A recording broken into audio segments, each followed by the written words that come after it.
And also launching on October 25th, we have the expansion and reprint for the game Hidden Leaders, which plays 2 to 6 players and takes about 20 to 40 minutes to play. But if you're not familiar with Hidden Leaders or how it plays, this is a game that I did cover in the past, and I'll just go ahead and roll that footage for you now. And Hidden Leaders is a game where the emperor has died and his people are on the brink of civil war. Involved in this war are 4 factions, each with their own objective. 2 of these factions are going to be in direct conflict with each other, and these factions are displayed with tokens on the power track. The goal of these factions is simple: to be further along on the track by the end of the game. The 3rd faction doesn't have a token, but its goal is to see peace between these 2 rival factions, so its win condition is if both of these tokens are on the same space at game end. And the 4th and final faction is the Undead faction, and they also do not have a token, but they want to see the war escalate as much as possible. So they win if both of these tokens are in this dark zone by the end of the game. Players do not play as these factions, but instead they'll be representing one of the Emperor's 6 children that are competing for the throne. These children are represented on cards that are known as leaders, and you guessed it, they remain hidden throughout the game. At the start of the game, each player is dealt one of these cards that only they can look at. Each one of these leader cards will display 2 different factions that the respective player can support.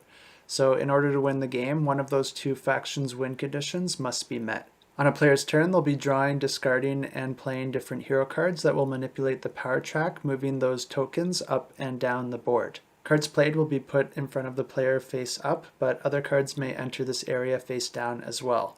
Some cards may have abilities allowing for special actions throughout the game. Each hero card that you put into your play area is going to be associated with one of the 4 factions, and that may be important at the end of the game. The end of the game is triggered as soon as one player's face-up cards reaches a certain number, depending on the player count. At that point, the state of the power board will determine the winning faction.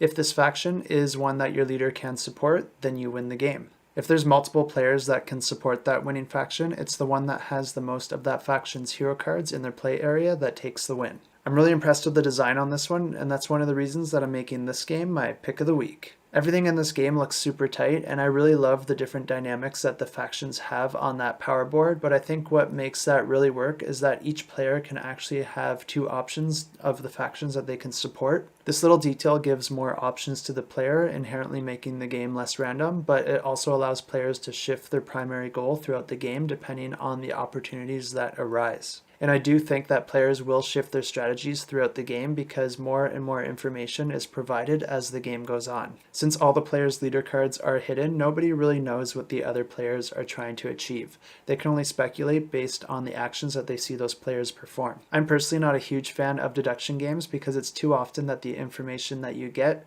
is so subjective that the game just ends up feeling random. But the implementation of the deduction elements in this game seems really well done, and I'm really confident that this will not have that problem because players are deducing based on the actions of the other player and not on the social aspects of the game. I really like that, so I want to congratulate the designers here on some great work by turning a mechanism that I'm usually pretty averse to into something that I'm actually excited about. This expansion is going to be adding 3 new modules that you can mix into the game. The first module is going to be adding a new faction, 4 new leaders, and 20 new heroes. And something that's really interesting about this specific module is that it actually adds a shared race that all players will have access to and use to their advantage. But also, if you use that race too much, it's actually going to cause them to win the game and cause all the players to lose. But then the second module is going to be adding a brand new deck of cards known as the artifacts. And the way that this works is that you can mix and match them with your different leader cards, and they're going to grant your leader with a special ability that you can use 2 to 3 times during the entire game. So this is going to give you some special abilities that you can take advantage of, but you're going to want to time it right because you can only use it so many times in a game. And then the third module is going to be adding some brand new tokens called corruption tokens, and then twice per game you'll be able to use those tokens to change the alliances of your heroes